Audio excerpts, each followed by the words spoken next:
Assalamualaikum warahmatullahi wabarakatuh. Salam, Om Swastiastu, Namo Buddhaya, dan salam kebajikan. Perkenalkan, saya Asrani Rahman dengan NIM 2106055010008 dari kelas A Program Studi Ilmu Administrasi Negara, Fakultas Ilmu Sosial Hukum Universitas Negeri Makassar.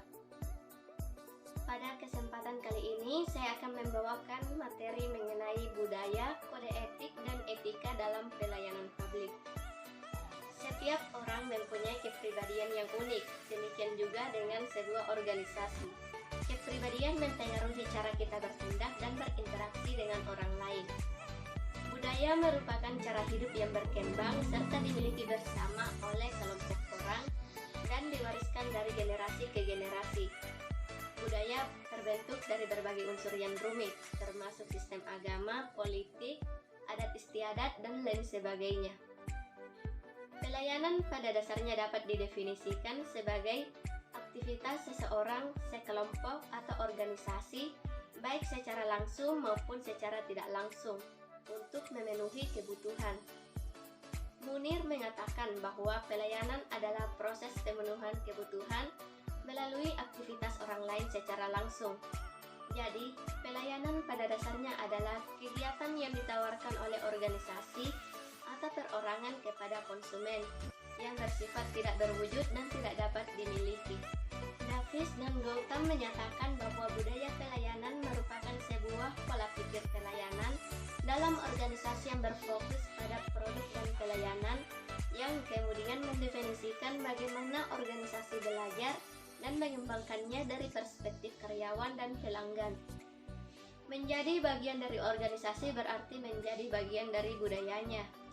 Pelayanan perlu dijadikan budaya dalam rangka mencapai tujuan organisasi. Dan membangun budaya pelayanan dalam organisasi merupakan salah satu upaya untuk meningkatkan kualitas pelayanan. Lalu, apakah budaya yang diadopsi oleh suatu organisasi selalu baik? Tentu tidak. Budaya pelayanan dapat mengarah pada budaya positif atau negatif, tergantung dari komitmen manajemen yang mengelolanya. Lalu, seperti apa sih contoh budaya yang positif?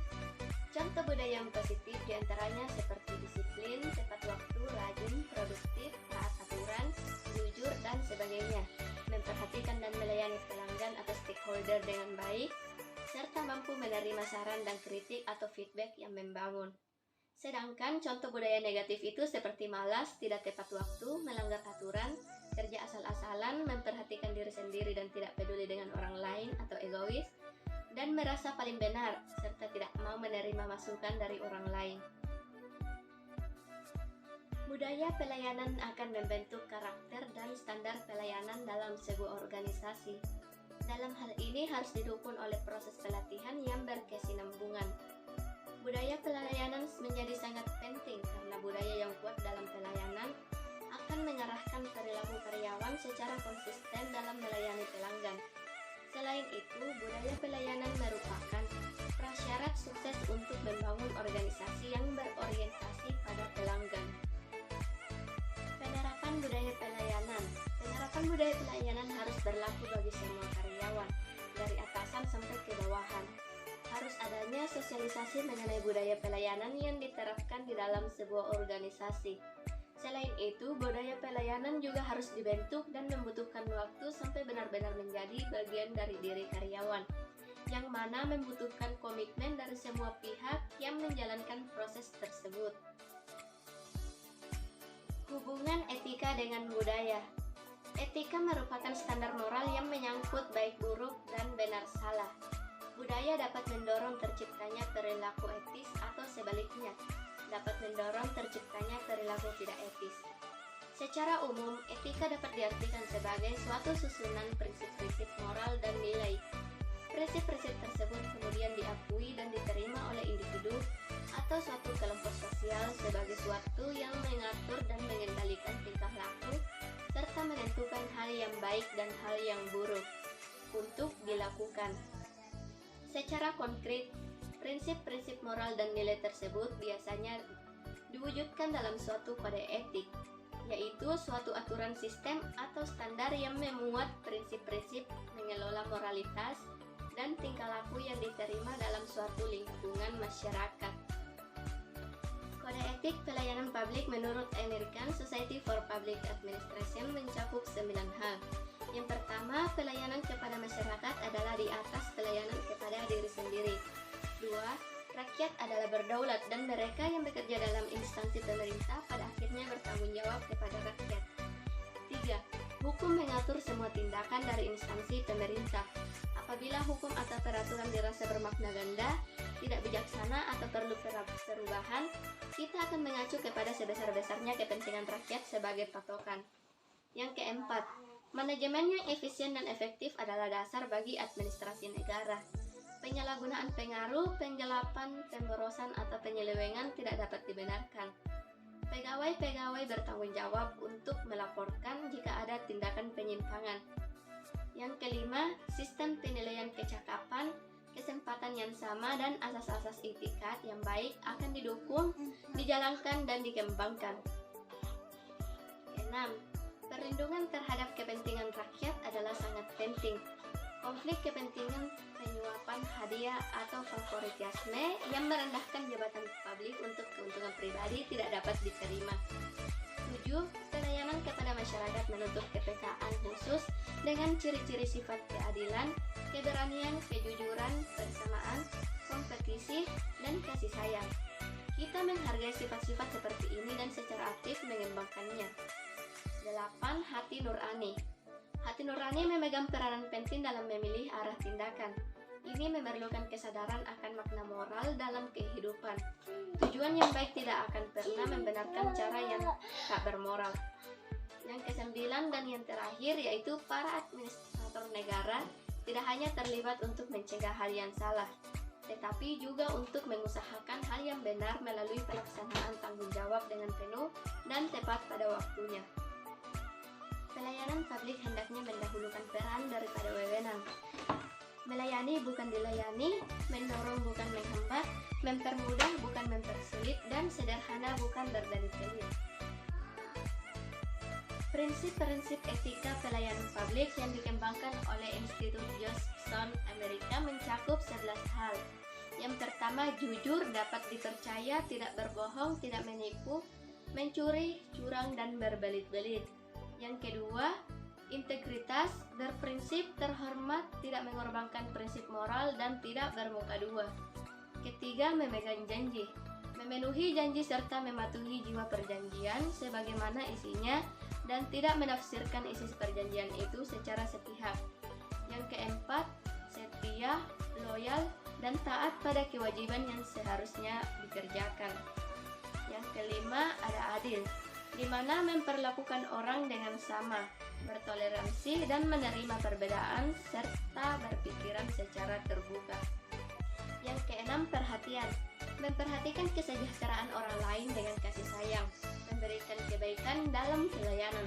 Yang ketujuh, hormat, orang yang etis memberikan penghormatan terhadap martabat manusia, privasi dan hak menentukan nasib bagi setiap orang.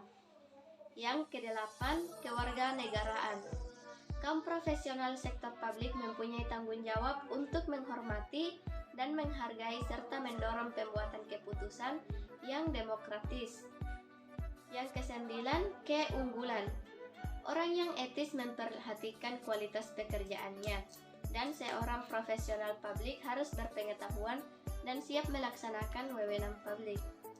Yang kesepuluh, ada akuntabilitas, orang yang etis menerima tanggung jawab atas keputusan, konsekuensi yang diduga dari dan kepastian mereka, dan memberi contoh kepada orang lain. Yang ke-11, menjaga kepercayaan publik. Orang-orang yang berada di sekitar publik mempunyai kewajiban khusus untuk mempelopori dengan cara mencontohkan, untuk menjaga dan meningkatkan integritas dan reputasi proses legislatif. Indikator pelayanan publik yang etis terdiri dari efisiensi, efektivitas, kualitas layanan yang menghasilkan kepuasan masyarakat, responsivitas, dan akuntabilitas. Tergantung pada situasi dan cara pandangnya, seseorang dapat menilai apakah etika yang digunakan atau diterapkan itu bersifat baik atau buruk. Dalam konteks organisasi administrasi publik atau pemerintah, pola-pola sikap dan perilaku, serta hubungan antar manusia dalam organisasi maupun hubungannya dengan pihak luar organisasi pada umumnya diatur dalam peraturan perundang-undangan. Etika bagi penyelenggara negara merupakan hal penting yang harus dikembangkan karena dengan adanya etika diharapkan mampu untuk membangkitkan kepekaan birokrasi atau pemerintah dalam penyelenggaraan pelayanan publik. Dewasa ini, administrasi publik menghadapi tantangan yang cukup pelik sebagai akibat dari adanya tuntutan yang semakin beragam. Sementara itu, sumber daya yang dimiliki sangat terbatas, baik dalam jumlah maupun kualitasnya. Oleh karena itu, administrasi publik dituntut mampu menjawab berbagai tantangan dengan menempuh berbagai cara yang dapat dilakukannya. Salah satu cara yang dapat ditempuh guna menjawab tantangan itu adalah dengan melakukan berbagai aspek dalam reformasi administrasi publik. Salah satu aspek yang penting diperhatikan dalam proses reformasi administrasi publik adalah aspek etika dalam menjalankan tugas pelayanan kepada masyarakat atau yang lebih dikenal sebagai etika dalam penyelenggaraan pelayanan publik. Dalam pemberian pelayanan publik khususnya di Indonesia, pelanggaran moral dan etika dapat diamati mulai dari proses kebijakan, penyusunan program, proyek, dan kegiatan yang tidak didasarkan atas kenyataan, desain organisasi pelayanan publik, pengaturan, struktur, formulasi, diskresi otoritas yang sangat bias terhadap kepentingan tertentu, proses manajemen pelayanan publik yang penuh rekayasa dan kamuflase, mulai dari perencanaan, teknis, pengelolaan keuangan, sumber daya manusia, informasi, dan sebagainya, yang mana semuanya itu tidak dapat disangkal.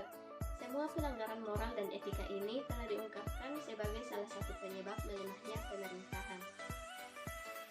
Alasan utama yang menimbulkan tragedi tersebut sangat kompleks, mulai dari kelemahan aturan hukum dan peraturan perundang-undangan, sikap mental manusia, nilai-nilai sosial budaya yang kurang mendukung, sejarah dan latar belakang kenegaraan, globalisasi yang tidak terkendali, sistem pemerintahan, kedewasaan dalam berpolitik, dan sebagainya. Bagi Indonesia sendiri, pembenahan moralitas yang terjadi selama ini masih sebatas lip service yang tidak menyentuh sungguh-sungguh substansi pembenahan moral itu sendiri. Karena itu, pembenahan moral merupakan beban besar di masa mendatang, dan apabila tidak diperhatikan secara serius, maka proses pembusukan terus terjadi dan dapat berdampak pada disintegrasi bangsa. Terkait dengan kode etik agar penyelenggara pelayanan lebih berintegritas, profesional, dan akuntabel, pemerintah sangat serius hal ini dengan diterbitkannya Undang-Undang Nomor 25 Tahun 2009 tentang Pelayanan Publik, Undang-Undang Nomor 23 Tahun 2014 tentang Pemerintahan Daerah. Terdapat materi muatan terkait pelayanan publik khususnya pada bab 13 pasal 344 sampai dengan pasal 353. Peraturan Pemerintah Nomor 42 Tahun 2004 tentang Pembinaan Jiwa Korps dan Kode Etik Pegawai Negeri Sipil. Dengan diterbitkannya berbagai peraturan perundang-undangan terkait etika dan pelayanan publik tersebut, diharapkan penyelenggaraan pelayanan publik akan lebih baik dan memuaskan masyarakat, baik untuk sekarang maupun untuk masa yang akan datang. Sekian penyampaian materi dari saya mengenai budaya,